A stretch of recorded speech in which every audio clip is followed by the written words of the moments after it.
Lieutenant Amanda Price stepped through the airlock of Zenith Prime Station and felt her stomach drop at the sight before her. Hundreds of alien beings moved through the massive corridor, some walking on two legs like her, while others floated or crawled or slithered along the polished metal floor. She adjusted her uniform and tried not to stare at a creature that looked like it was made of living water, flowing past her without acknowledging her presence. Amanda had trained for this moment for 2 years back on Earth. But nothing could truly prepare someone for the reality of standing among dozens of species from across the galaxy. The Galactic Defense Academy accepted only the best warriors from each member species of the Coalition, and Earth had been allowed to send exactly 12 humans this year.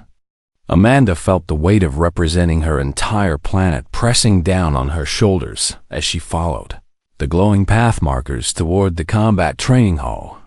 The hall itself took her breath away when she entered.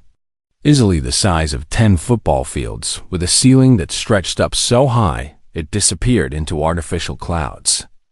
Training mats covered different sections of the floor, and various species practiced combat techniques that seemed impossible to human eyes. "You must be one of the humans," a voice rumbled behind her.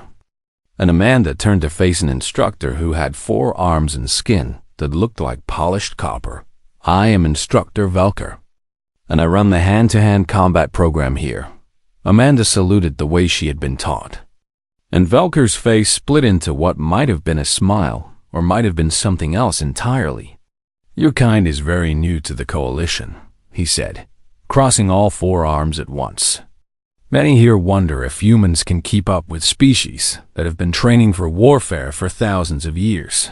Before Amanda could respond, another human jogged over, tall and broad-shouldered, with dark hair and an easy smile that seemed out of place in this alien environment. "Lieutenant Brandon Hayes," he introduced himself, offering his hand. "Don't let Velker intimidate you. He does that to everyone on their first day." Velker made a sound that might have been amusement and gestured toward the center of the hall where other new students were gathering. Amanda and Brandon joined them, and Amanda found herself standing next to a small furry creature that barely reached her waist. "I am Kessa," the creature said in a high melodic voice. "I am Pulnari, from the twin worlds near the galactic core." Her large eyes blinked at Amanda with obvious curiosity. "I have never met a human before. Is it true your planet has liquid water covering most of its surface?" Amanda nodded and was about to answer when a loud crystalline chime silenced the entire hall. Instructor Velker stood at the front and began introducing the new training cycle, explaining that students would learn not just to fight, but to understand the combat styles of dozens of different species. "The goal," Velker announced, "is to create warriors who can work alongside any ally and against any enemy." His eyes swept across the gathered students. "Some of you come from worlds of peace, others from worlds of constant war. Here you will learn that strength takes many forms." The demonstrations began, and Amanda watched in amazement as various species showed their natural advantages. A Corinthian used all 4 arms to strike at multiple targets simultaneously, moving with a grace that seemed choreographed. A massive Gormith took hits that would have killed Amanda 3 times over and simply regenerated the damaged tissue within seconds. Then came the Verish, and Amanda understood immediately why they were considered the elite warriors of the galaxy. The Verish student was tall and lean with skin that looked like translucent crystal shot through with veins of light. His name was Zarak, and when he moved it was like watching lightning giving form. But it was not just his speed that impressed. As Zarak fought against a practice opponent, Amanda felt something pressing against her mind, a weight that made her want to step back and look away. Other students shifted uncomfortably, and Kessa whispered that the Verish could project mental pressure that weakened their enemy's resolve.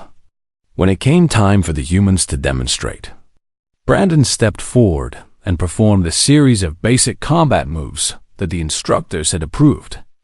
Amanda could see disappointment on some of the alien faces, compared to regeneration and mental powers and forearm strikes. Human abilities looked painfully ordinary. After the demonstrations ended, students began breaking into practice groups. Amanda was talking with Kessa about meditation techniques when a shadow fell over them both. Zarek stood there with several other Varish students behind him, his crystalline face reflecting the hall's bright lights. "So these are the humans everyone whispers about," Zarek said, and his voice carried that same mental pressure Amanda had felt during his demonstration. "From the famous Death World Earth where everything tries to kill you." He laughed, and the sound was like breaking glass. "Yet, you look so soft, so breakable." Brandon stepped forward, but Amanda raised a hand to stop him. She looked up at Zarek and kept her voice calm and level. "We are here to learn, same as everyone else. Learn," Zarek repeated. Then reached out with one crystalline finger and tapped Amanda's shoulder hard enough to hurt. "What can soft creatures like you possibly learn? Your bones are fragile, your skin tears easily, and you have no natural weapons at all." He leaned closer, and Amanda could smell something like ozone coming from him.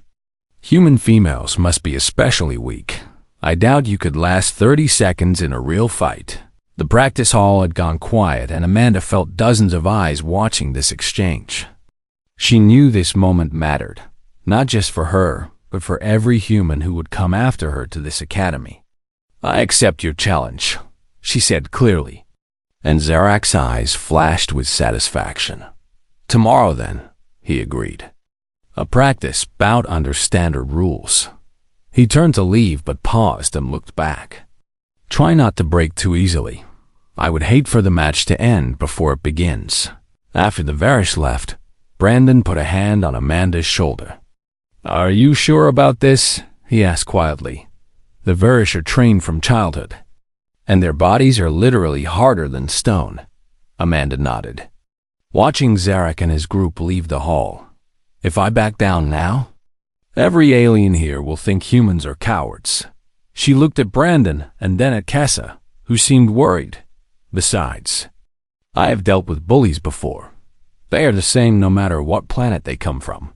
That evening, Amanda returned to her small quarters and sat on her bunk.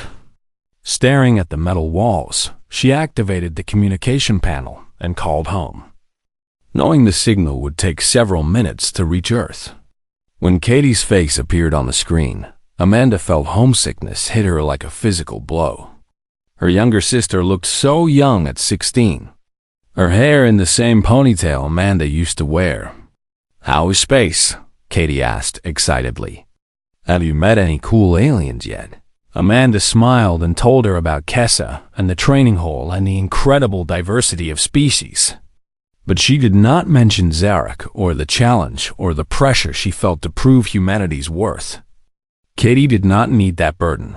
They talked about home and family and normal things until the connection started to lag. After saying goodbye, Amanda sat in silence for a long time. Then she stood and began to train, moving through the combat forms she had learned in the Marines. Her grandfather had taught her to meditate before any important fight, to find calm in the center of chaos. Amanda sat cross-legged on the floor and closed her eyes, breathing slowly and deeply. She did not know that this simple human practice was touching something ancient, something that slept in her blood. She only knew that tomorrow would test her in ways she could not imagine. And she needed to be ready. The station's artificial night cycle began, and the lights dimmed. Amanda lay down but did not sleep for a long time. Above her, beyond the metal hull, the stars burned cold and bright. Tomorrow she would face Zarek, and the galaxy would learn something important about humanity. She just wished she knew what that something was. Amanda woke before the artificial dawn cycle began and sat in meditation the way her grandfather had taught her, breathing slowly and letting her mind settle into stillness. She did not know why this practice felt so important today, only that something deep inside her responded to the quiet focus. A knock on her door brought her back, and she found Brandon standing in the corridor with 2 cups of coffee. "Figured you might need this," he said. "I have fought in simulations against Virish combat styles. They are fast and they hit hard, but they rely on intimidation as much as skill." Amanda accepted the coffee gratefully, and they walked together toward the training hall. Brandon talked about defensive strategies and how to use an opponent's momentum against them. But Amanda found her mind drifting to something else, that strange feeling during meditation, like touching something vast that existed just beyond her normal awareness. The training hall was already crowded when they arrived. Word had spread about the match, and students from a dozen species lined the walls to watch. Kessa pushed through the crowd and grabbed Amanda's arm with small, furry hands. "I need to show you something before the fight," she said urgently, pulling Amanda toward a side corridor. Brandon followed, and Kessa led them to a small room filled with data terminals and holographic displays. "This is the historical archive section," Kessa explained, her paws moving rapidly across a control panel. "Last night, I could not sleep, so I researched human history in the precursor databases." A holographic image appeared showing ancient text in a language Amanda did not recognize. "Look at this reference. It mentions the Split Ones, who walk in 2 realms." Amanda frowned at the flowing alien script. "What does that mean?" "The precursors were the ancient race that seeded many species across the galaxy before they vanished," Kessa said, her voice dropping to almost a whisper. "This text says they created different species for different purposes, and one species was split, their consciousness given the ability to exist partially outside physical reality." She looked at Amanda with worried eyes. "That species was banned from combat trials because their abilities were considered unfair." Brandon laughed nervously. "You think that was humans? Come on. We are just regular people." "Are you?" Kessa interrupted. "How do humans meditate? How do you calm your minds and go to that quiet place?" When Amanda did not answer immediately, Kessa continued, "Most species cannot separate their awareness from their physical sensations. We are locked into our bodies completely, but humans talk about out-of-body experiences, about consciousness existing beyond flesh. I think the precursors made you different." Amanda wanted to dismiss it as mythology, but something about the words resonated with that strange feeling she had touched during meditation. Before she could respond, Instructor Velker's voice boomed through the hall's announcement system, calling all students to the main arena. They hurried back, and Amanda saw that a large fighting circle had been cleared in the center of the hall. Zarek stood on one side, his crystalline body already glowing with inner light that pulsed in rhythm with some alien heartbeat. He performed elaborate stretching movements, and Amanda could feel that mental pressure radiating from him like heat from a fire. Velker called both fighters to the center and explained the rules, standard combat protocols. No lethal force. Match ends when one fighter yields or cannot continue. This is a training exercise, he emphasized, looking at both of them. Not a battle to the death. Zarek nodded with confidence while Amanda simply acknowledged the rules. They took positions on opposite sides of the circle, and the crowd pressed closer. Amanda could hear whispers in a dozen languages, most of them predicting how quickly she would lose. Velker raised one hand and then dropped it, signaling the start. Zarek moved instantly, crossing the distance between them within human speed. His crystalline fist came at Amanda's head, and she barely managed to dodge. Feeling the wind of his punch as it passed where her face had been a moment before, she backpedaled and Zarek pursued, throwing a combination of strikes that forced Amanda to focus entirely on evasion. His body was hard as stone, and every attack carried enough force to shatter bone. Amanda had trained against aggressive fighters before, but nothing had prepared her for this level of speed combined with power. The mental pressure increased, and Amanda felt doubt creeping into her thoughts. Maybe she was too weak. Maybe humans did not belong here. Maybe she should just yield now, before he hurt her seriously. No, she told herself firmly, pushing back against the invasive thoughts. That is his ability talking, not my own mind. She ducked under a high kick and tried to counter with a strike to his midsection. But hitting Zarak's crystalline body was like punching a concrete wall. Pain shot through her knuckles, and she had to dance away before he could capitalize on her mistake. The crowd murmured, and Amanda heard someone say in Galactic Common, "The human cannot even hurt him. This is pointless." Zarak heard it too, and his confidence grew visible. He began toying with her, throwing flashy attacks that were more about showing off than serious combat. Amanda used the breathing techniques from her meditation, staying calm and looking for any opening.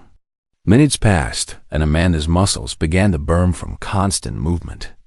She was tiring, while Zarak looked like he could fight for hours. The realization hit her that she could not win this through normal means. He was simply superior in every physical way. Then Zarak made his mistake, frustrated that Amanda kept avoiding his attacks, angry that she would not stand still and accept defeat. He lunged forward and grabbed her ponytail, yanking her head back hard. Pain exploded through Amanda's scalp and neck. But something else happened too. The physical contact created a connection she had never felt before. For just an instant, she could sense Zarak in a way that had nothing to do with her eyes or ears. She felt his consciousness, his sense of self, like a bright flame burning inside the crystalline shell of his body. And she realized with sudden clarity that this flame was separate from the body. Connected, but not the same thing. Her hand shot up without conscious thought, reaching not for his wrist or arm, but for something else. Her fingers passed through empty air, but she felt them grip something warm and alive. Zarak's expression changed from triumph to confusion and then to absolute terror. Amanda could see it now. She was holding something that existed beyond the physical world. A luminous thread that connected Zarak's awareness to his body. And she had just grabbed that thread and pulled it slightly out of alignment. The crowd gasped and several students cried out in alarm. To most of them, it looked like Amanda had simply raised her hand and Zarak had collapsed.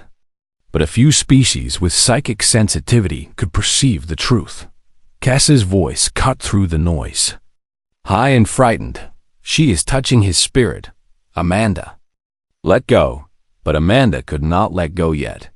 Not because she wanted to hurt Zarak, but because she did not know how. She was experiencing something completely new, perceiving reality in a way she never had before. She could see threads now. Luminous connections linking every being in the hall to something beyond, what humans throughout history had called souls or spirits. And her own thread was different from the others, more flexible somehow, capable of reaching out and touching the threads of other beings. Zarak made a choking sound, and Amanda looked down at him. His eyes were wide with terror, and she understood that he was experiencing something no Varish ever had. The separation of consciousness from flesh.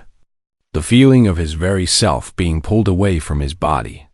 In that moment, Amanda understood the choice before her. She could pull harder, could rip that thread free completely and kill him without ever touching his physical form. The temptation whispered to her. He had been cruel, had humiliated her, had grabbed her hair in contempt. But stronger than the temptation was something else. A certainty that came from the same place as her meditation. From the core of who she was. This was not who Amanda Price was. And this was not who humanity should be. With careful concentration, Amanda guided Zarak's spirit back into perfect alignment with his body. She felt the moment of reconnection, like a snap of electricity, and quickly released her grip on that invisible thread. Zarak gasped, and his eyes focused again. But something fundamental had changed in them. He had looked into the void between body and soul, and he would never be the same. Instructor Velker pushed through the crowd and knelt beside Zarak, checking him with practiced efficiency. "What did you do?" he demanded. Looking up at Amanda, Amanda stared at her own hands, trembling now with shock and exhaustion. "I do not know," she said honestly. "He grabbed my hair and I felt something and I reached for it." Velker ordered everyone out of the arena except for Amanda. Brandon and Kessa. When the crowd had dispersed, he helped Zarek to his feet. The Varish warrior stood on shaking legs, looking at Amanda with an expression that mixed fear and awe. "You touched my spirit," Zarek said, his voice barely above a whisper. "I felt myself separating from my body. I thought I was dying." Amanda wanted to apologize but could not find the words. Velker looked between them, and his forearms crossed in a gesture that might have been confusion or concern.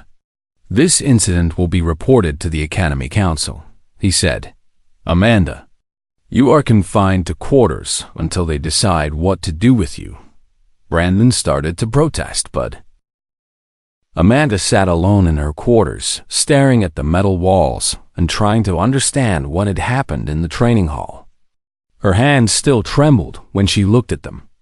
Ordinary human hands that had somehow reached beyond the physical world and touched something that should have been untouchable. She closed her eyes and tried to recreate that moment of perception, focusing her awareness the way she did during meditation. At first, nothing happened. But gradually, she began to sense something, a warmth inside her chest that pulsed in rhythm with her heartbeat. And from that warmth, a thread of light that extended outward in all directions.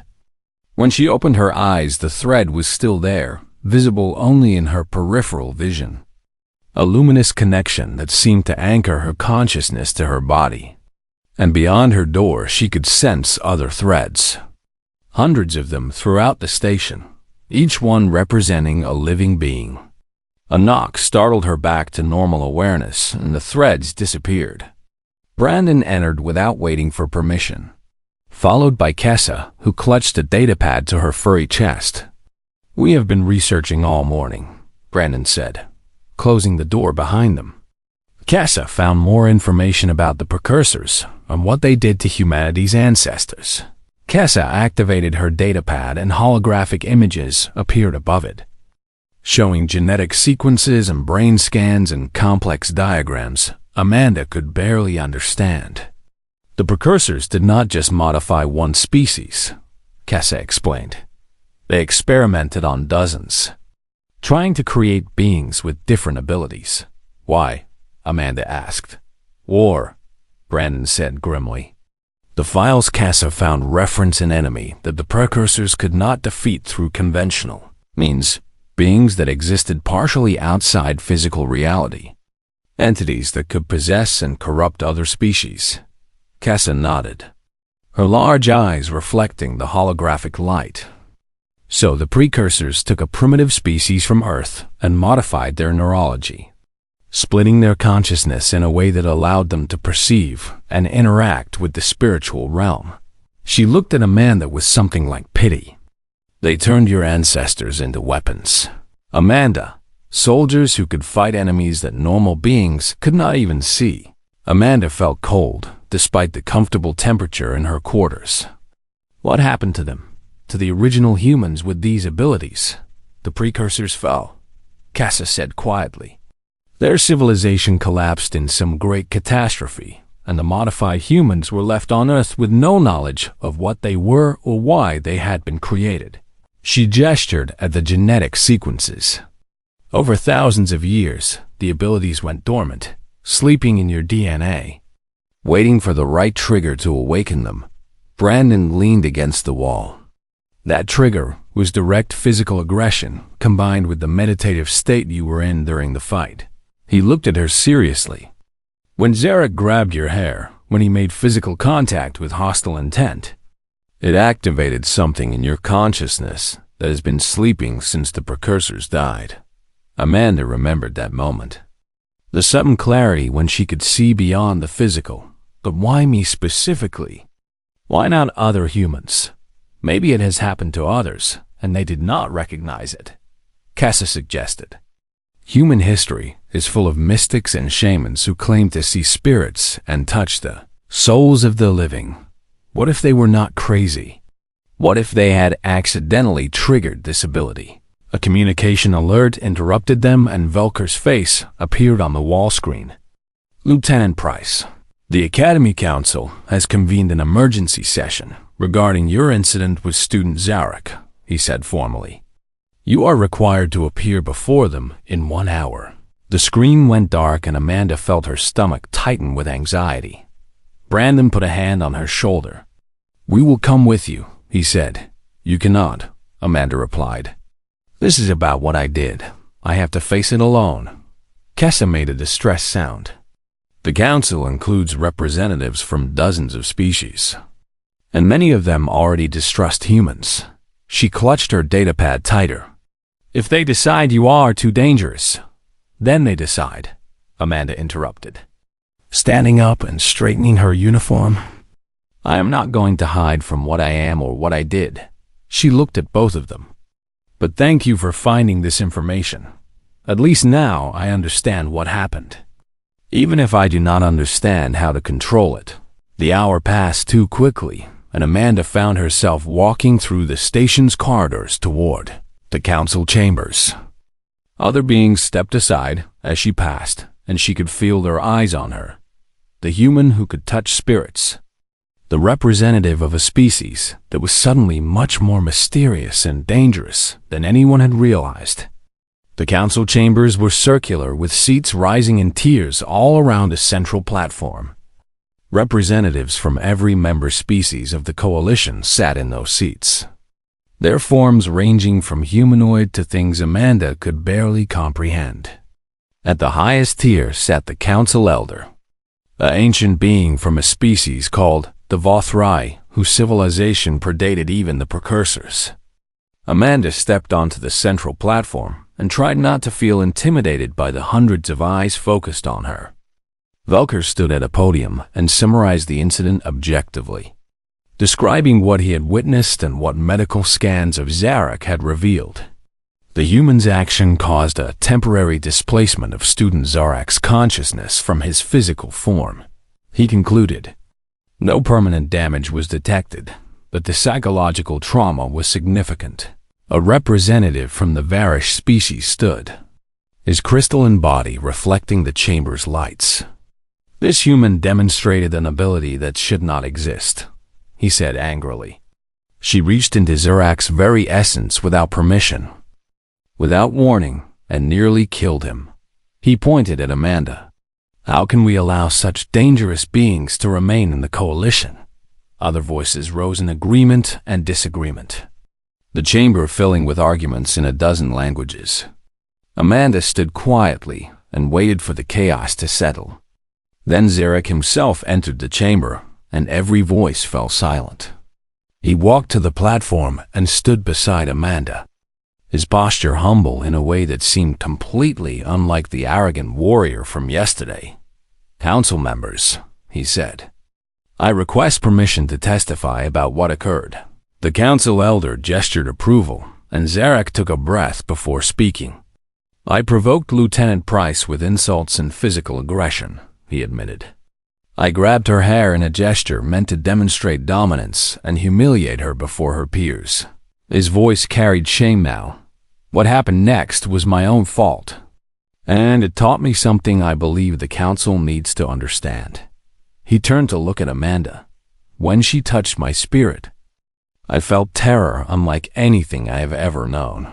I experienced my own mortality in a way no Varish has ever experienced it. I felt the fragility of the connection between my consciousness and my body. He faced the council again. But here's what matters. Lieutenant Price could have killed me easily.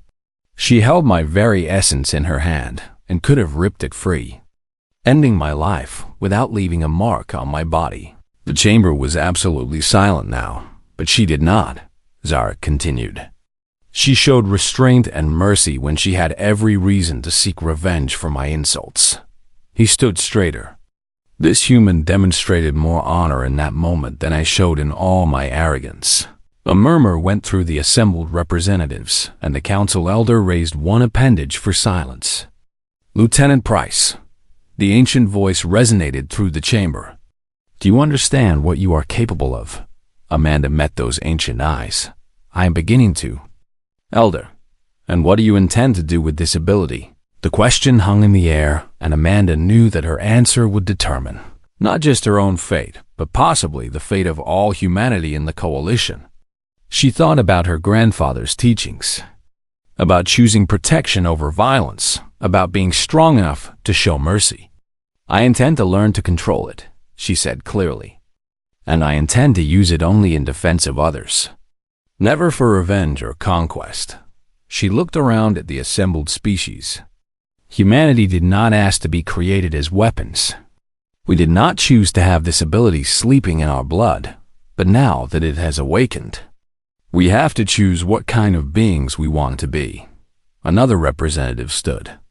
This one from a species called the Gormith.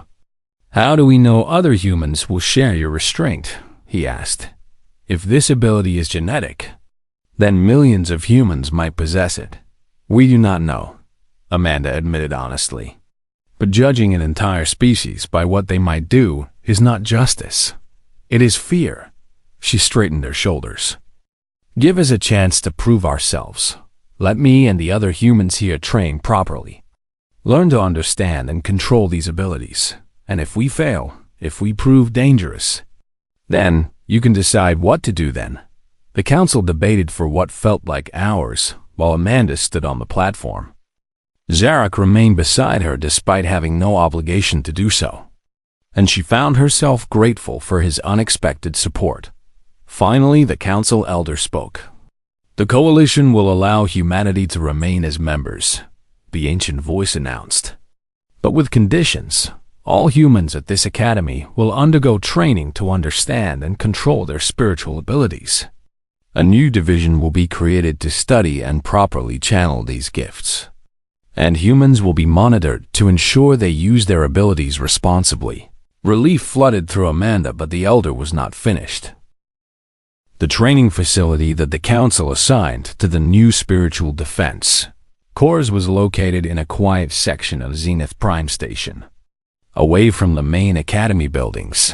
Amanda stood in the empty room and wondered how she was supposed to teach others something she barely understood herself. Instructor Velker entered carrying datapads and holographic projectors. The council expects results within 6 months, he said without preamble. Other human students will arrive tomorrow to begin training under your guidance. He set down his equipment and looked at her with all 4 eyes. I have trained warriors for 30 years across a dozen species, but I have never encountered anything like what you can do.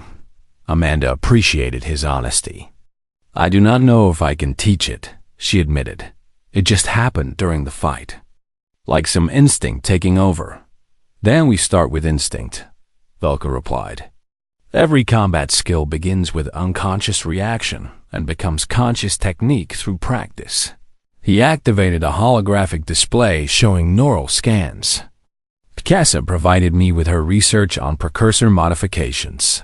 According to these files, the ability activates in response to 3 conditions: meditative mental state, direct physical threat, and willing intent to defend. Brandon arrived with Kessa and 5 other human students, all of them looking nervous and curious. Amanda recognized 2 from her orientation group, and the others must have been from different training divisions. Everyone sit, Amanda instructed. Before we try anything with spiritual awareness, we need to understand what we are dealing with. She gestured to Velker, who displayed the precursor research. Our ancestors were modified by an ancient race to fight enemies that existed beyond physical reality. That modification gave humans the ability to perceive and interact with consciousness itself, what we call spirits or souls. One of the students, a young woman named Lisa Chun, raised her hand. But why did it only activate for you? She asked. I have been meditating for years and never experienced anything like what you described. Because I was under direct physical attack, Amanda explained. The ability is triggered by threat. It is a defense mechanism, not something we can just activate at will. She paused. Or at least, That is what the research suggests. We are going to test if we can learn conscious control. For the next week, Amanda led the group through meditation exercises, teaching them the breathing techniques her grandfather had passed down. At first, nothing happened, and she wondered if the council's expectations were impossible. But gradually, as the students deepened their practice, some began reporting strange sensations. Brandon was the first to see the threads. "It is like peripheral vision," he described. "If I look directly at someone, I see nothing unusual. But if I relax my focus, there are these faint lines of light connecting everyone to something beyond."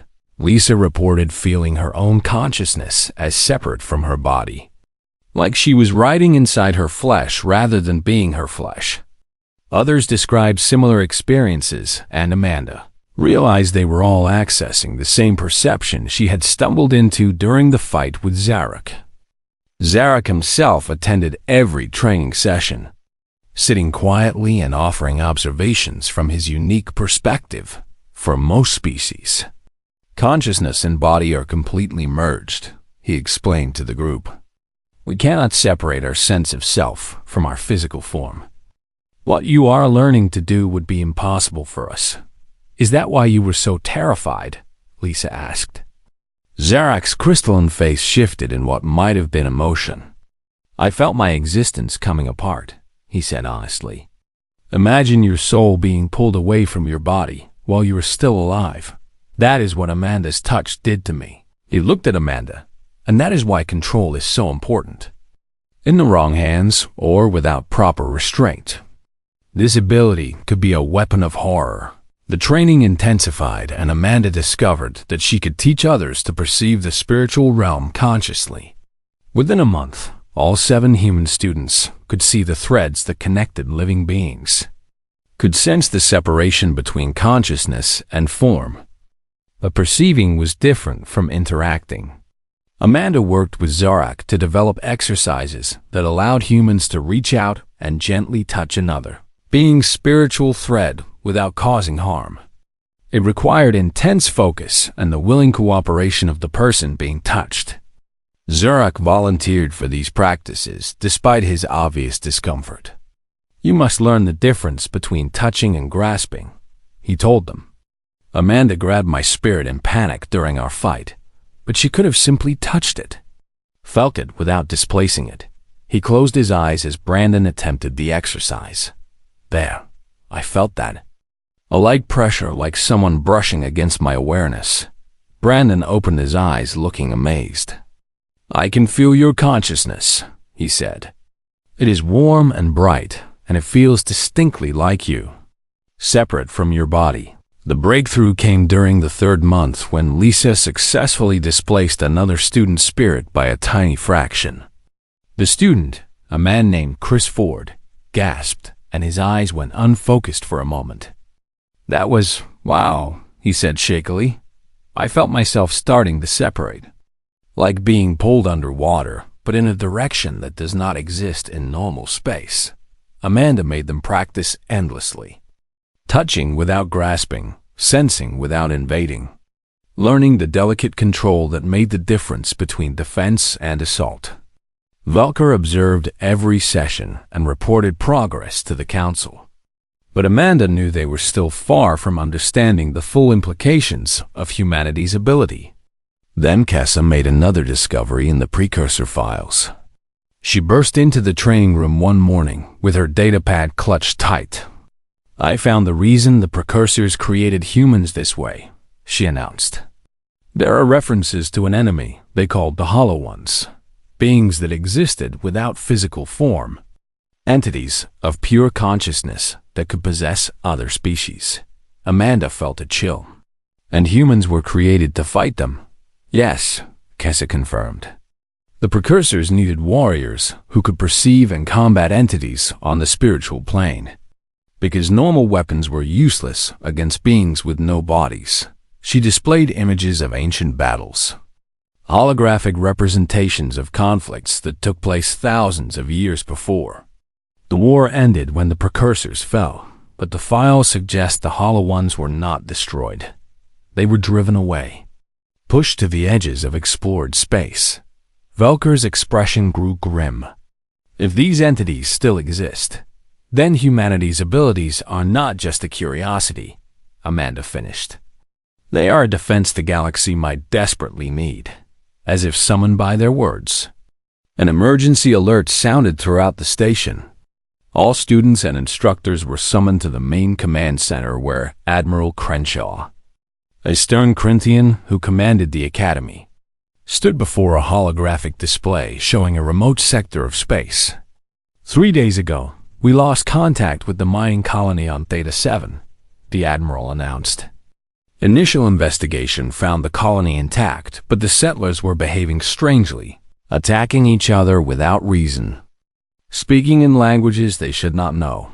His forearms gestured at the display. Medical teams could find no disease, no toxin, no physical cause for their behavior. A horrible suspicion formed in Amanda's mind. Admiral, request permission to speak. Crenshaw nodded and Amanda stood, feeling hundreds of eyes on her. Sir, we have been researching precursor files about entities called the Hollow Ones, beings of consciousness without physical form that can possess other species. She took a breath. If these entities still exist, the symptoms you describe match what the precursors recorded about possession. The command center erupted in voices as species representatives argued and questioned. But Amanda caught Velker's eye and saw that he understood the implications. Crenshaw raised his arms for silence. If what you suggest is true, Lieutenant Price, then standard security forces will be useless. He looked at her directly. Can you and your unit combat such entities? Amanda wanted to say no. Wanted to explain that they had barely begun training and were nowhere near ready for actual combat. But she thought about those settlers. Innocent people having their consciousness invaded and controlled by something they could not even perceive. We can try, she said. The Admiral nodded slowly. Then you and your spiritual defense unit will accompany the rescue mission to Theta 7. He looked around the command center. Launch in 6 hours dismissed, as everyone filed out. Brandon grabbed Amanda's arm. 6 hours, he said urgently. Amanda, we have been training for 3 months, but we have never faced anything hostile. We have only practiced on willing volunteers. I know, Amanda replied, feeling the weight of responsibility settle on her shoulders. But if we do not go, those settlers will remain possessed. And eventually, whatever is controlling them will spread. She looked at her small team. 7 humans who had learned to touch the boundary between body and soul. We are the only ones who can even perceive these entities. We have to try. Kessa appeared beside them looking frightened. The precursors fought the Hollow Ones for generations before finally driving them away, she said quietly. Those were warriors with thousands of years of experience and advanced technology. You are students who have trained for 3 months. Then we better learn fast, Amanda said. The next 6 hours passed in frantic preparation. The mining colony on Theta 7 looked peaceful from orbit. Its cluster of domed habitats sitting beside massive excavation equipment that harvested rare minerals from the planet's crust. Amanda stood on the transport's bridge watching the approach and feeling tension coil in her stomach. Life signs are normal, the Corinthian pilot reported, but communications remain unresponsive. And thermal scans show the colonists gathered in the central dome rather than at their workstations. Amanda turned to her team, Brandon, Lisa, Chris, and 3 others named Kyle Martin, Nina Ross, and Sam Hughes. All of them looked nervous but determined. Remember what we practiced, she said. We perceive first. We do not engage until we understand what we are facing. The transport landed at the colony's main dock, and the team disembarked with an escort of security personnel from 3 different species. The colony's airlock cycled, and they entered the central dome to find exactly what the Admiral had described. 27 colonists stood in a loose circle, their bodies perfectly still and their eyes unfocused. As the rescue team approached, every colonist turned their heads in perfect unison, a movement no group of individuals would make naturally. "That is not natural behavior," one of the security officers muttered. Amanda closed her eyes and shifted into the meditative state that allowed her to perceive the spiritual realm. When she opened them again, she could see the threads, but something was horribly wrong. Each colonist had their own thread connecting consciousness to body, but there were additional threads, foreign ones that wrapped around the original like parasitic vines. These alien threads pulsed with a sickly purple light and extended up through the dome's ceiling into empty space beyond. "I can see them," Brandon whispered beside her. "There is something else inside these people. Something that does not belong." The colonists spoke in unison, their voices creating an eerie chorus. "The small ones come to observe us," they said in perfect synchronization. "The weapon species that the builders created. We have waited long for this." Amanda stepped forward, her heart pounding but her voice steady. "Release these people. They have done nothing to you." The colonists laughed, and the sound made Amanda's skin crawl. "These shells serve us well," the unified voice said. "Why would we release them? We have hidden in the dark spaces between stars for so long, waiting for the builders to fall. Now we return, and these fragile beings cannot resist us." Lisa moved beside Amanda, and together they focused their perception, trying to trace the parasitic threads to their source. The threads extended through the dome and up into space, connecting to something vast that orbited the planet unseen. "There is something up there," Lisa said. "Something without physical form, but with immense presence. These threads are like puppeteer strings." Amanda understood then. The hollow ones were not possessing the colonists directly. They were controlling them from a distance, using the colonists' own bodies against them, while keeping their true forms safely beyond reach. "We cannot fight something we cannot reach," Chris said urgently. But Amanda remembered her training with Zarek, remembered the delicate touch that could sense without grasping. And she had an idea. "We do not fight the hollow ones directly," she said. "We free the colonists by severing the connection." She reached out with her consciousness, not toward the colonists, but toward the parasitic threads that controlled them. Her awareness touched the nearest thread, and she felt wrongness flow through the contact. This thread was not meant to connect to these bodies. It was an invasion, a violation of the natural separation between beings. With careful precision, Amanda found where the parasitic thread met the colonists' own consciousness. It was like a knot tied around the person's spirit, and she began to work it loose. "Help me," she called to her team. "Each of you, take a colonist and find the knot where the hollow one connects to them.